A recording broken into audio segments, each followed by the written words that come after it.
Guys, welcome to my channel. இந்த video பார்த்தீங்கன்னா, வீட்டில் குழந்தைங்கள வச்சுட்டு எந்த ஹெல்ப்பும் இல்லாமல் தனியாக வீட்டு வேலைகளையும் பார்த்து குழந்தைங்களையும் பார்க்குறவங்களுக்காக வீட்டு வேலைகளை எப்படி ஈஸியாக பண்ணி முடிக்கலாம் அப்படின்னு சொல்லியிருக்கேன். வீடியோ எல்லாருக்கும் யூஸ்ஃபுல்லாக இருக்கும்னு நம்புகிறேன். வீடியோ முழுசாக பாருங்கள். வாங்க வீடியோக்குள்ளே போகலாம். லேடிஸ் பார்த்தீங்கன்னா, குழந்தை பெற்று ஒரு 1 or 2 இயர்ஸ்க்கு வந்துட்டு ரொம்ப வீக்காக இருப்பாங்க. எல்லாரும் ஒர்க்குக்காக வெளியூரில் இருக்கிறதுனால பேரண்ட்ஸால ரொம்ப நாள் பார்க்க முடியாது. ஒரு 4 மாதம் 5 மாதம் இருப்பாங்க. அதுக்கப்புறம் வந்துட்டு எந்த ஹெல்ப்பும் இல்லாமல் தனியாக தான் எல்லாரும் பார்த்துட்டு இருப்போம். இதில் வீட்டில் வேலையும் பார்த்து குழந்தைங்களையும் தனியாக பார்க்கறதுல நம்ம ஸ்ட்ரெஸ்ஸு, டிப்ரெஷன் அந்த மாதிரி ஸ்டேஜஸ்க்கு போவோம். ஸோ குழந்தைங்கள பார்த்துட்டே வீட்டில் வேலை வந்துட்டு எவ்வளோ சிம்பிளாக முடிக்கலாம் அப்படின்னு தான் சொல்ல போகிறேன். ஃபர்ஸ்ட்டு பார்த்தீங்கன்னா, நம்ம ஒர்க்கை வந்துட்டு மந்த்லி, வீக்லி, டெய்லி அப்படின்னு பிரிச்சுக்கலாம். மந்த்லி பார்த்தீங்கன்னா, நமக்கு டீப் கிளீனிங், ஒட்டடை அடிக்கிறது இந்த மாதிரி ஒர்க்லாம் இருக்கும்.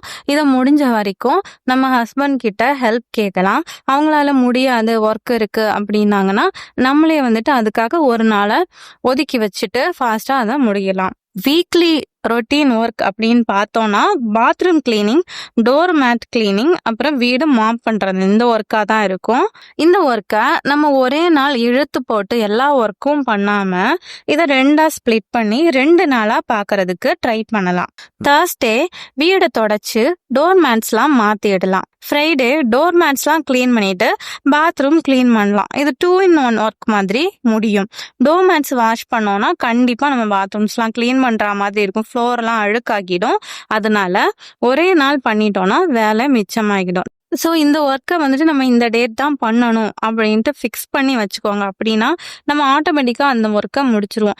தள்ளி தள்ளி போட்டுட்டே இருந்தோம்னா நம்ம மற்ற ஒர்க்ஸும் பண்ணிக்கிட்டு இந்த ஒர்க்கும் பண்ணுற மாதிரி இருக்கும்.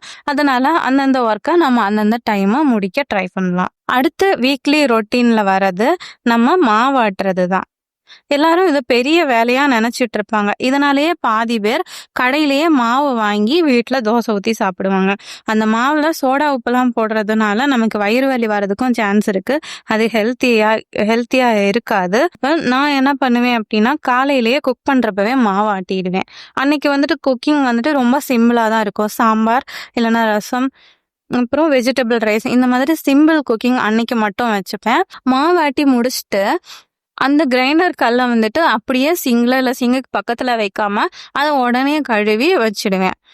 அப்படி கழுவினீங்கன்னா அது ட்ரை ஆகி அந்த இடத்த அடைக்காம இருக்கும். நமக்கு ஒரு ஒர்க்கும் முடியும். இந்த ஒர்க்கை முடிச்சுட்டு தான் மாவை கரைக்கிற வேலையை பார்ப்பேன். ஸோ டெய்லி ரொட்டீனில் இன்னொரு ஒர்க்கு பார்த்தீங்கன்னா நம்ம குக்கிங் தான். குக்கிங்காக காலையில், மதியம், ஈவினிங், நைட்டு அப்படின்னு சொல்லி 4 வேளை 5 வேளை குக் பண்ணுற மாதிரி இருக்கும். குழந்தை இருந்துச்சுன்னா குழந்தைக்கும் சேர்த்து குக் பண்ணுற மாதிரி இருக்கும். ஸோ ஃபஸ்ட்டு பெரியவங்களுக்கு குக்கிங் பார்க்கலாம். பெரியவங்களுக்கு நம்ம காலையில் ஹஸ்பண்ட்க்கு லஞ்சு பேக் பண்ணுவோம் இல்லையா, அதுக்கு குழம்பு கண்டிப்பாக வைப்போம். சாம்பார் இல்லை புளிக்குழம்பு ஏதோ ஒன்று வைப்போம். அப்போது அதையே வந்துட்டு கொஞ்சம் எக்ஸ்ட்ராவாக சமைச்சு காலை சாப்பாட்டுக்கும் அதையே வச்சுக்கலாம். இப்போ புளிக்குழம்புல கொஞ்சம் புளிப்பு கம்மியாக போட்டோம் அப்படின்னா அது தோசைக்கு சாப்பிட நல்லா இருக்கும். ஸோ குழந்தைங்க வளர்ற வரைக்கும் ரொம்ப காம்ப்ளிகேட்டாக வந்துட்டு காலையில் நான் சப்பாத்தி, பூரி அந்த மாதிரி விதவிதமாக ட்ரை பண்ண போகிறேன். பூரி பண்ணால் அதுக்கு கண்டிப்பாக மசால் பண்ணுற மாதிரி இருக்கும். இந்த மாதிரி இதெல்லாம் ஸ்ட்ரெஸ்ஸை நீங்கள் தலைக்கு ஏற்றாமல் அதை லீவ் டேஸில் ஒதுக்கிக்கலாம். அதுக்கு அடுத்து பார்த்தீங்கன்னா பேபி ஃபுட். நிறையா வீடியோஸ் பார்த்து குழந்தைக்கு நெய் போட்டு நெய்யில் வறுத்து அரைச்சி ஆல்மோஸ்ட் அல்வா கிண்டுற மாதிரி உட்காந்து சமைச்சிக்கிட்டு இருப்பாங்க. நம்மளும் அதை பார்த்து இன்ஃப்ளூயன்ஸ் ஆகி ஓகே நம்மளும் வந்துட்டு இது கொடுத்தாதான் அந்த குழந்தைக்கு ஹெல்த்தி போல் அப்படின்னு நினச்சிட்டு நம்ம குழந்தைக்குன்னு சொல்லி தனியாகவே ஃபுட்டு ப்ரிப்பேர் பண்ணிக்கிட்டே இருப்போம். பெரியவங்களுக்கு தனியாக, குழந்தைக்கு தனியாக, அப்படி ஒவ்வொரு இதாக பண்ணிக்கிட்டு இருப்போம். அப்படிலாம் ரொம்ப கஷ்டப்பட்டு இது பண்ணாமல் நம்ம என்ன சமைக்கிறோமோ, என்ன குழம்பு காய வைக்கிறோமோ அதையும் குழந்தைக்கு கொடுக்க ஆரம்பித்தோம் அப்படின்னா வளர்ந்தாலும் அவங்க அதையே விரும்பி சாப்பிடுவாங்க. இன்னொரு டெய்லி ரொட்டீன்ல இன்னொரு பெரிய வேலை அப்படின்னா பாத்திரம் விளக்குறது. காலையில பரபரப்பா சமைச்சிட்டு இருப்போம். பாத்திரம் வந்துட்டு சிங்க்ல வந்துட்டு நிறைஞ்சிக்கிட்டே இருக்கும், சேர்ந்துக்கிட்டே இருக்கும். அதை மொத்தமா சேர்த்து பாக்குறப்ப வந்துட்டு நமக்கு கஷ்டமா இருக்கும். அது இவ்வளவு பாத்திரம் விளக்கணுமா அப்படின்னு யோசிச்சே வந்துட்டு அப்புறம்னு சொல்லிட்டு அந்த ஒர்க்கை வந்துட்டு நம்ம தள்ளி போட்டுட்டே இருப்போம்.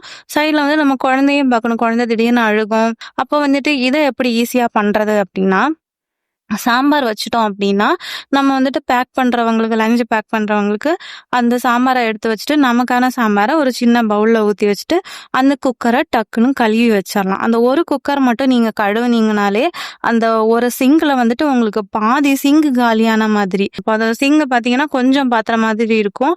ஓகே, கொஞ்சம் பாத்திரம் தானே நம்ம சீக்கிரம் கழுவிடலாம் அப்படின்னு சொல்லி நம்ம அந்த ஒர்க்கையும் முடிச்சிடுவோம். அடுத்ததா துணி மடிச்சு வைக்கிற வேலை. இதுவும் ஆல்மோஸ்ட் பார்த்தீங்கன்னா, நம்ம டெய்லி பார்க்குற ஒர்க்கு தான். நம்ம காய போட்ட துணிய அப்படியே எடுத்து சேர்ல போட்டு வச்சுப்போம். அது 1 நாள், 2 நாள், 3 நாள்னு சொல்லி சேர்ந்து அத உட்காந்து மெனக்கெட்டு உட்காந்து மடிக்கிற மாதிரி இருக்கும். இந்த ஒர்க்க வந்துட்டு நான் எப்படி ஈஸியா பண்ணுவேன் அப்படின்னா, பால்கனியில வந்துட்டு ஒரு டேபிள் வந்துட்டு வெளிய இருக்குது.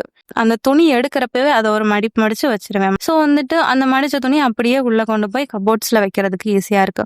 மொத்தமா அள்ளிட்டு வந்து மடிக்கிறத விட, இந்த மாதிரி எடுத்து எடுத்து மடிக்கிறது ரொம்பவே ஈஸியா இருக்கும். மாடியிலயும் வந்துட்டு நம்ம வெயில் இல்லாத நேரம் போனோம்னா, ஏதாவது திட்ல இல்ல ஸ்டூல் ஏதாவது இருந்துச்சுன்னா, அதுல கூட நம்ம மடிச்சு வச்சு எடுத்துட்டு வரலாம். ஒரு கடைசியான ஒரு டிப் என்ன அப்படின்னா, நம்ம சாமி கும்பிடுற பொருட்கள்.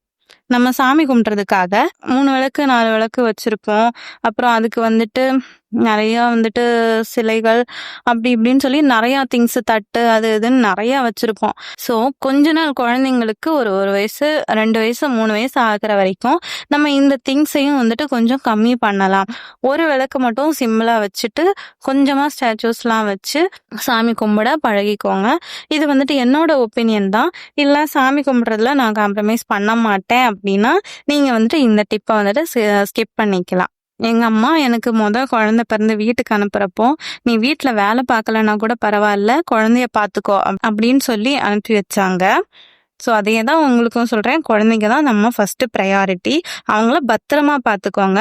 இந்த மாதிரி ஒர்க்க ஈஸியா முடிச்சு வச்சுட்டு, குழந்தைங்க கூட டைம் ஸ்பெண்ட் பண்ணுங்க.